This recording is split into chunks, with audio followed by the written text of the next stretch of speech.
कौन आपण जानिचंती कि बिना छतु तेलरे छाणिकी आपण चिल्ली छतु बनेई पारिबे। बहुत सहज उपाय रे बहुत हेल्दी उपाय। Hi friends, secret foodie channel आपनको स्वागत है गला। तो मु आज आपन मानक पय नेई आछि छतु चिल्ली बिना तेलरे आमे करिवा छतु चिल्ली परिका एकदम स्वादिष्ट। तो चलंतु आमे प्रथमे आरंभ करिवा। देखंतु फ्रेंड, आमे ए जो छतु चिल्ली बनाउचे बिना तेलरे आपण जे कोनोसी छतु नेई पारिबे। ମୁଁ ଏଇଠି ବଟମ ଛତୁ ନଉଛି, ଆପଣ ଯଦି ଚାହିଁବେ ପାଳ ଛତୁ ମଧ୍ୟ ନେଇପାରିବେ। ଏଇଟା ଯୋଉ ଛତୁରେ ବି କଲେ ବହୁତ ହିଁ ଟେଷ୍ଟ ଲାଗିଥାଏ, ଆଉ ଏଇଟା ବହୁତ ହେଲ୍ଦି ବି ହେଇଥାଏ। ତେଣୁକରି ଏହିପରି ଭାବରେ ବନାନ୍ତୁ, ଆପଣ ଆପଣଙ୍କ ଘର ବାଲା ବି ଜାଣିପାରିବେନି ଏଇଟା ଆପଣ ଛତୁ ଚିଲି କରିଛନ୍ତି କି ଛତୁ ଭଜା କରିଛନ୍ତି। ଯଦି ଆପଣ ଭିଡିଓ ଟିକେ ସ୍କିପ୍ କରି କରି ଦେଖୁଛନ୍ତି ତ ପରେ ମତେ କହିବେନି, କିଛି ଯଦି ମଝିରେ ସ୍କିପ୍ ହେଇଯିବ ତ ଆପଣ ଠିକ ସେ ଜାଣିପାରିବେନି।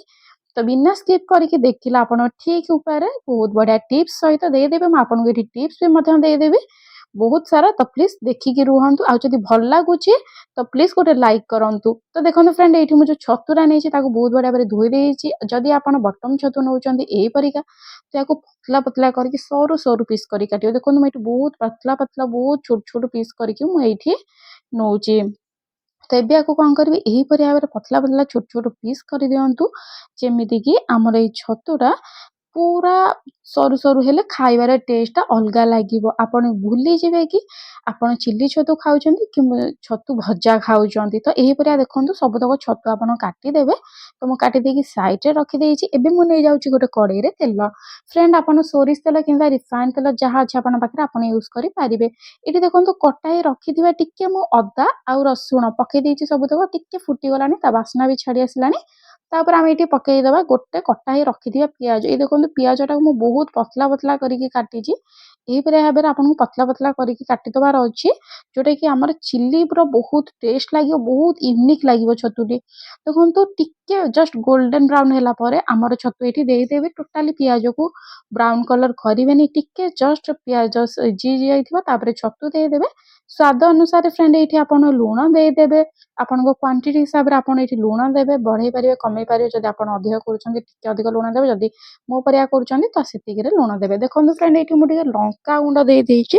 लंका गुंड भी आपण हिसाब से देवे, अधिक कम जिते भी चाहते आप देवे। आ ये देखो जीरा धनिया पाउडर मुझे देती, जोटा कि माने ऑप्शनल अच्छी। आप न पकेले चलो, जदि पकेबे ताहले भी आउ टिके टेस्ट लगी था, बाकी न पकेले चली जिवो। तो देखो ये सब को कौन करिया, आम मिक्स करदवा। तापर ये आम देदेवा हळदी गुंड।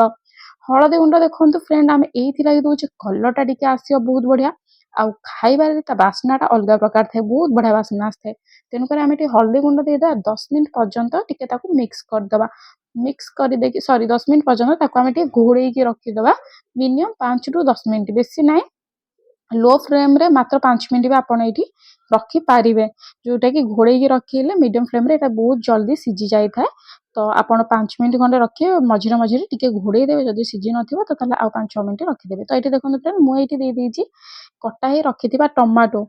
टमाटो को मुझे देखो दे देइछि गोटिए रो अधा, माने अधा टमाटो मुझे नहीं जाइछि। आ ये लंका, कंचा लंका मुझे देइछि 5 ରୁ 6 छोट छोट चिरी की देइछि। फ्रेंड देखो, जदि छुआ मैंने खाउछंती तो कंचा लंका इग्नोर करंतु। तो ये देखो मुझे दे देइछि विनेगार। विनेगार ये आम देदेले गोटे चामच घी विनेगार देदेले, गोटे चामच सोया सॉस आम ये देदेले।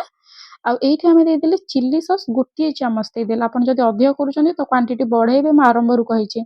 आईटी आम देदेबा गोटे चामच टमाटो सॉस। आपन टमाटो केचप भी ये यूज करें। तो देखो ये सबुतक आम ये मिक्स करदवा। तो फ्रेंड, मु कौन पे कहली आपको लंका देखी देवे, कहीं आम ये लंका क्वांटिटी यही सकाशे आम दौचे कम, कहीं आम ये लंका गुंड पकेले, चिल्ली सॉस पकेले, आम ये पकेले कटा ही रखिथिबा लंका। तेणुक लंका देखिकी दिंतु जदि छुआ मैंने खाऊं। तो ये देखो आम देदेले लास्ट आजिनोमोटो। आजिनोमोटो जोटा कि चाइना सल्ट कहुए, जोटा कि आम रेस्टोरेंट मानकर पड़े खाइबाटा बास्ना आसी थाए, सेटा कहुए आजिनोमोटो। तो देखो फ्रेंड, जदि आजिनोमोटो आपन पाखे नाही तो आप बिल्कुल स्किप करेंगे। सेटा एते ये ना, जस्ट बास्ना पका जाए। जदि ना तो आप बिल्कुल भी स्किप कर दिंतु। लास्ट देखो आम ये पकईदे धनिया पत्र। जब आप बारे धनिया पत्र अच्छी तो धनिया पत्र पकई दिंतु। आ ये होगला आमर रेडी। तो ये होगला आमर छतु चिल्ली, बिना चिल्ली रे बिना तेल रे छतु चिल्ली, जोटा कि खाइबार एते टेस्ट एते सुआदिया लगे ना। आम आपन जदि थरे बनइबे ତ ବାର ବାର ଏଇଟା ବନେଇକି ଖାଇବେ। ଆଉ ଆପଣ ବିଶ୍ୱାସ କରିପାରିବେନି, ଏଇଟା ଥରେ ବନେଇକି ଖାଇସାରିଲା ପରେ ଆପଣ ଚିଲି ଛତୁ ବି ମଧ୍ୟ ଭୁଲିଯିବେ। ଆଉ ଏଇଟା ବନେଇବା ବହୁତ ସହଜ। 10 ମିନିଟ୍ ଭିତରେ ଆପଣଙ୍କର ଏଇ ଛତୁଟି ଏକଦମ ରେଡି ହେଇଯାଇଥାଏ। ଆପଣ ଆକୁ ରୁଟି, ପରଟା, ପଖାଳ ଭାତ, ଗରମ ଭାତ କିମ୍ବା ଟିଫିନରେ ବି ମଧ୍ୟ ନେଇପାରିବେ, ଛୁଆମାନଙ୍କୁ ଦେଇପାରିବେ, ପୁରୀ, ସବଜି ଯୋଉଥିରେ ଚାହିଁବେ ଆପଣ ଏଇଟା ଖାଇପାରିବେ। ବହୁତ ଟେଷ୍ଟ ଲାଗିଥାଏ, ବହୁତ ୟମ୍ମି ଲାଗିଥାଏ। ତ ମୁଁ ଆଶା କରୁଛି ଭିଡ଼ିଓଟି ଆପଣଙ୍କ ପାଇଁ ବହୁତ ହେଲ୍ପଫୁଲ୍ ରହିଥିବ। ଯଦି ଆପଣଙ୍କୁ ଏ ଭିଡ଼ିଓଟି ମୋର ଭଲ ଲାଗିଲା ତ ପ୍ଲିଜ୍ ଗୋଟେ ଲାଇକ୍ ସହିତ ଗୋଟେ କମେଣ୍ଟ, ସେୟାର, ସବସ୍କ୍ରାଇବ୍ କରନ୍ତୁ। ଆଉ ଆପଣଙ୍କ ଫ୍ୟାମିଲି ସହିତ ବି ସେୟାର କରନ୍ତୁ। ତ ମୁଁ ଏଇଠି ଆପଣଙ୍କୁ ଖାଇକି କହିଦେଉଛି କି ଟେଷ୍ଟ ପାଇଁ କ'ଣ ଅଛି। ତ ଏଇଠି ଦେଖନ୍ତୁ ଟିକେ ଗରମ ଅଛି, ତ ଆମେ ଟିକେ ଫୁଙ୍କି ଖାଇବା। ଓଃ! ଏତେ ଟେଷ୍ଟ, ମାନେ ବହୁତ ବଢ଼ିଆ ଲାଗୁଛି। ମୁଁ ତ ଚାଲିଲି ପଖାଳ କଂସେ ଖାଇବା ପାଇଁ। ଜଲ୍ଦି ବନାନ୍ତୁ, ଜଲ୍ଦି